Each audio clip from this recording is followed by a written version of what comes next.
I am a man who has lived his life, and that is all. That line is from Jean-Paul Sartre's novel, Nyanje. It sounds so simple, almost like a shrug. But hidden inside is the key to one of the most powerful, and frankly, terrifying philosophical ideas ever conceived. Have you ever felt adrift? Like you're standing on a vast, empty stage. The spotlight hits you. The audience is silent, waiting. But you have no script. You don't know your lines, your motivation, not even your character's name. There's just you, and this immense, silent expectation. That feeling, that profound, untethered groundlessness, it isn't a bug in your system. It's the central feature of being human.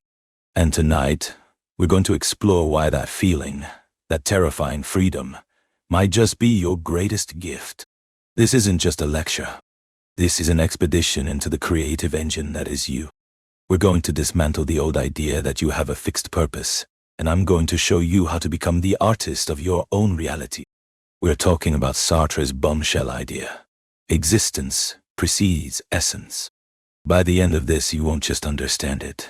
You'll feel it in your bones. And hopefully, you'll be ready to use it.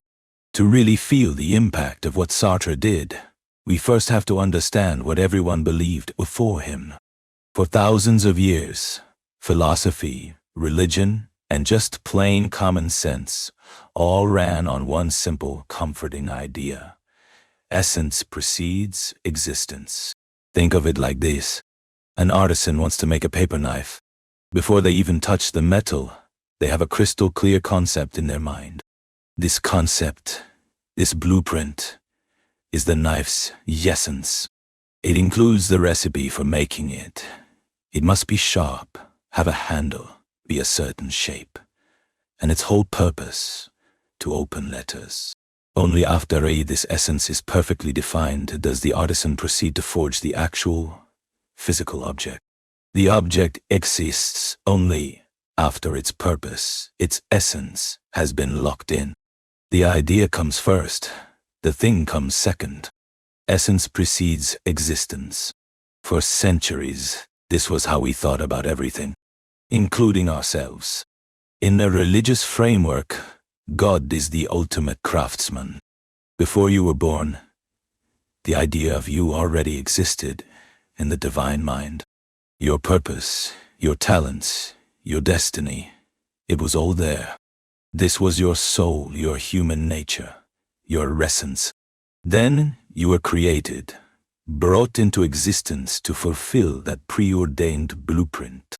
Even without God, philosophers argued for a universal human nature, a pre-packaged set of qualities and purposes that defined what it meant to be a good human.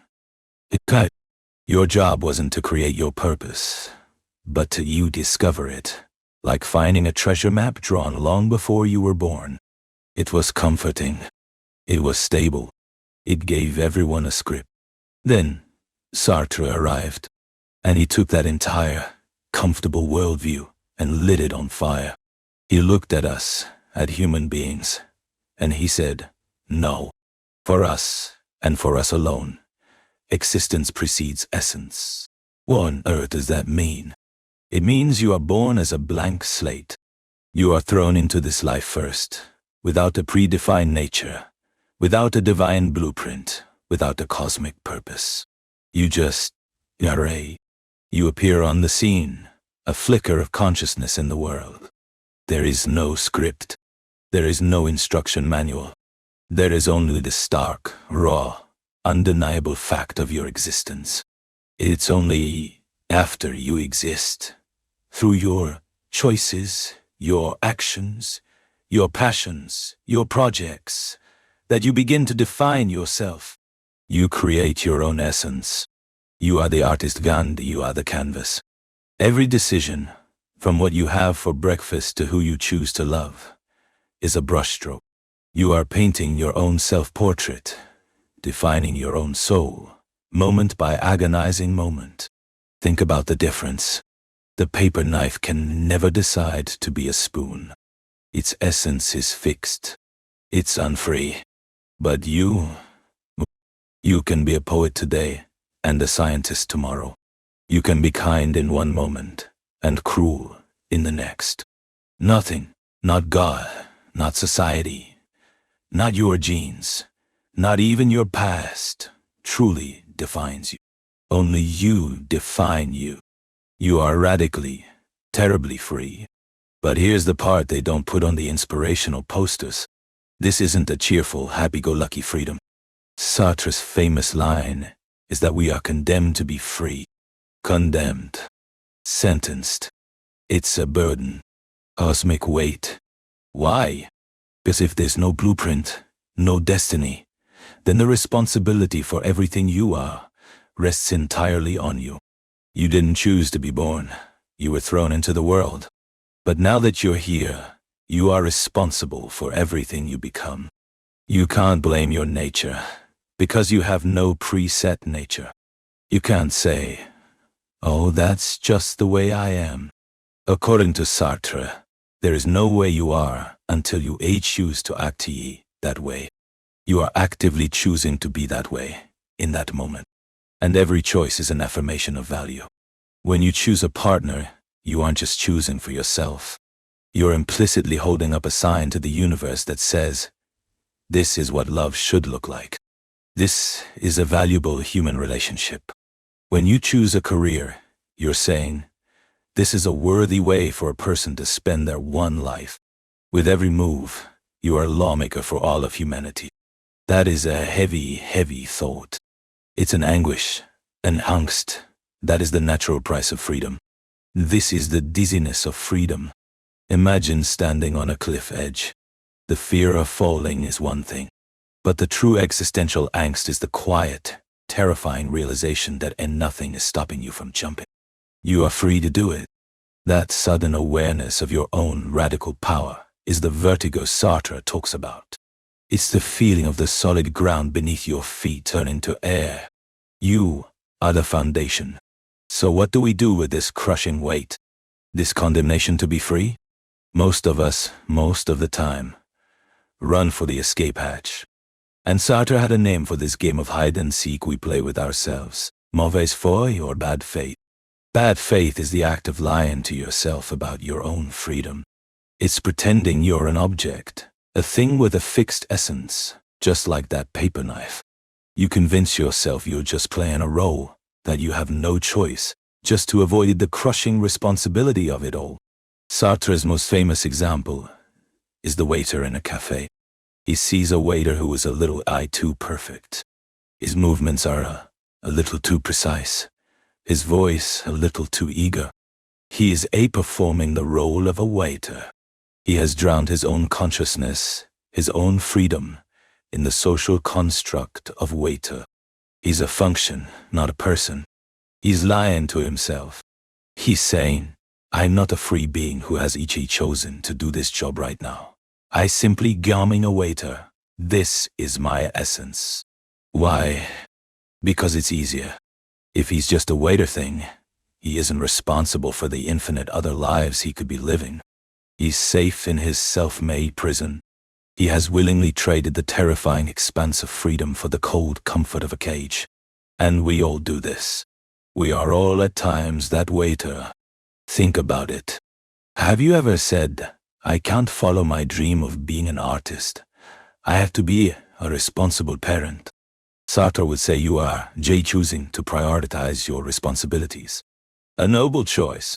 But to pretend you have no choice is bad faith.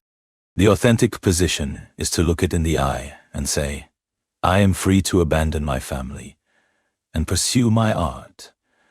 But I choose to be a responsible parent because I value that more. Acknowledging the freedom is everything. We do it with our personalities. I can't help it. I'm just a shy person. Or I have a terrible temper. That's just who I am. No tell. You are choosing to act shyly. You are choosing to give in to anger. These are not fixed parts of you. They are patterns of behavior you are freely choosing to repeat. By slapping a label on yourself, you turn yourself into a predictable object to avoid the hard work of choosing to be different. This is the great temptation, to live a life of excuses. To blame our parents, our society, our job, our personality type.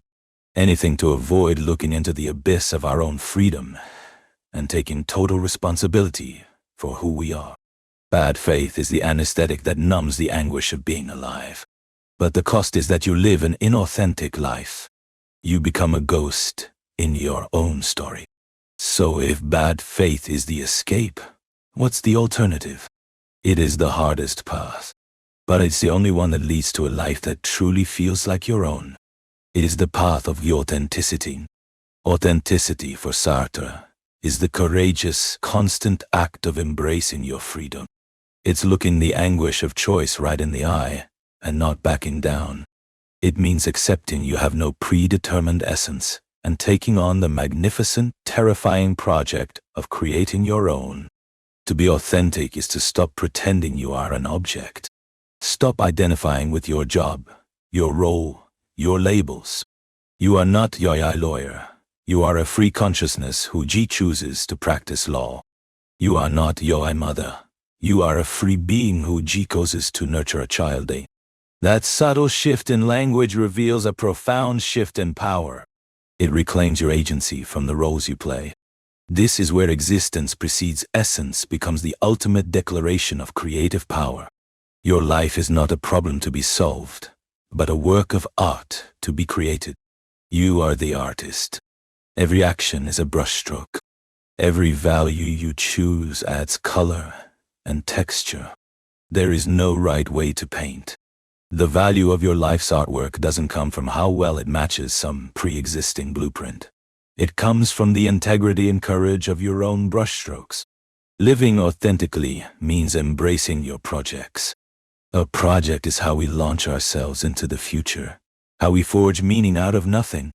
It could be writing a book, starting a family, building a company, or simply becoming a kinder person. It is in the conscious pursuit of these self-chosen projects that you define who you are. You become a writer by writing. You become a lover by loving. Essence isn't where you start. It's the result of where you go. This is an ongoing battle.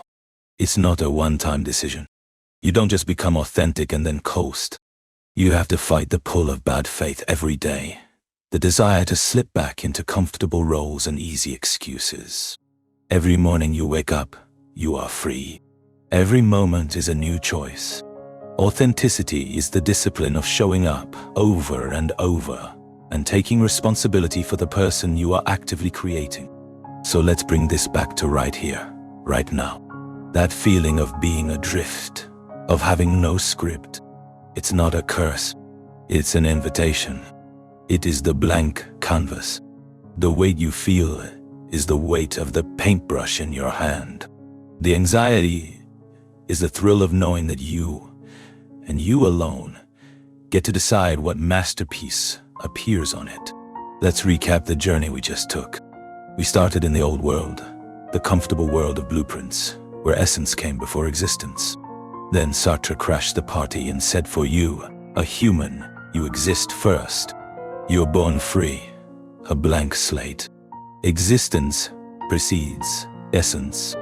We saw how this brings a terrifying condemnation to be free, a responsibility that creates deep anguish. We saw the escape hatch, bad faith, where we lie to ourselves and pretend we're objects with no choice. But finally, we found the authentic path, to embrace that freedom and see your life as a work of art that you create, brushstroke by brushstroke. If this resonates with you, if you've ever felt both the weight and the glory of that blank canvas, subscribe for more late-night explorations. In the next video, we'll ask what happens when this radical freedom collides with a universe that seems to have no meaning at all. We'll dive into the world of Albert Camus and the myth of Sisyphus. But for now, I'll leave you with a question for the quiet hours. Look at your life, your roles, your excuses. What is one piece of bad faith you can let go of? What is one role you've just been playing? And what is one authentic brushstroke you can add to your canvas? Maybe even tomorrow.